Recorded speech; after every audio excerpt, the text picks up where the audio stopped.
Bonjour, bienvenue sur Cartech. Cette semaine, nous sommes en plein cœur du vignoble champenois pour l'essai de la nouvelle Mercedes classe E coupé, une version bien différente de la berline. Mais vous allez voir, les innovations technologiques sont toujours là. Exit la CLK, le grand coupé Mercedes laisse sa place à la classe E coupé, une nouvelle dénomination pour clarifier l'organisation d'une gamme qui a vu les appellations se multiplier jusqu'à la confusion. Mais les choses ne sont pas si simples car la classe E coupé est en fait basée sur une classe C, mais esthétiquement c'est bien à la nouvelle berline qu'elle ressemble. La transformation la plus notable concerne bien entendu la partie postérieure, avec des ailes élargies qui lui apportent une touche d'agressivité. Le résultat est harmonieux et élégant, mais cette ligne cache surtout le meilleur aérodynamisme du marché, avec un coefficient de pénétration dans l'air de 0,24.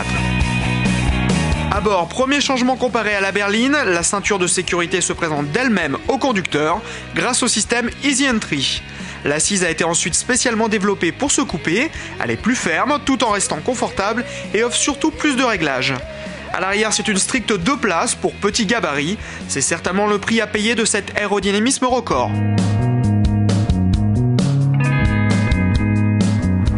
Au volant, là encore, c'est complètement différent par rapport à la berline. On n'est plus dans cette atmosphère aseptisée.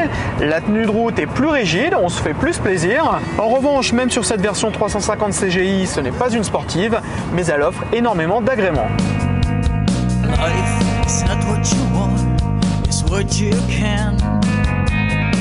Quant à l'électronique embarquée, élément indispensable sur un coupé de ce standing, l'offre est conséquente puisqu'on retrouve la même panoplie que sur la berline, avec avertisseur de franchissement de ligne blanche, détecteur de panneaux et détecteur de présence dans l'angle mort du rétroviseur.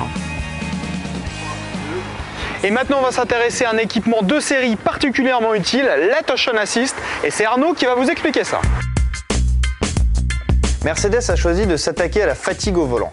La marque allemande a donc mis au point le système Attention Assist qui va vous inciter fortement à faire une pause en cas de somnolence. Alors comment ce système va s'y prendre? Lors des premières minutes d'un voyage, un ordinateur va analyser votre comportement pour créer un profil type. Après quelques heures, ce même ordinateur va comparer votre attitude avec celle de votre profil enregistré au préalable. Pour cela, Mercedes a placé des capteurs tout autour de la voiture. L'ordinateur va analyser pas moins de 70 critères, parmi eux les corrections de trajectoire, le volume de la radio qu'on a tendance à augmenter en cas de fatigue, la pression exercée sur l'accélérateur ou encore la durée du voyage et surtout l'heure qu'il est. Si l'écart est trop important, l'alerte se déclenche, il est temps pour vous de faire une pause. Du côté de la navigation, le système commande APS propose, en plus de son disque dur, quelques nouveautés, dont cette petite fonctionnalité qui indique les points remarquables sur le trajet. Très pratique. Si la classe E coupé est toujours loin d'être accessible à tous les budgets avec son prix d'attaque de 44 800 €, elle a l'avantage d'afficher des tarifs constants par rapport à la version précédente et avec quelques équipements supplémentaires de série.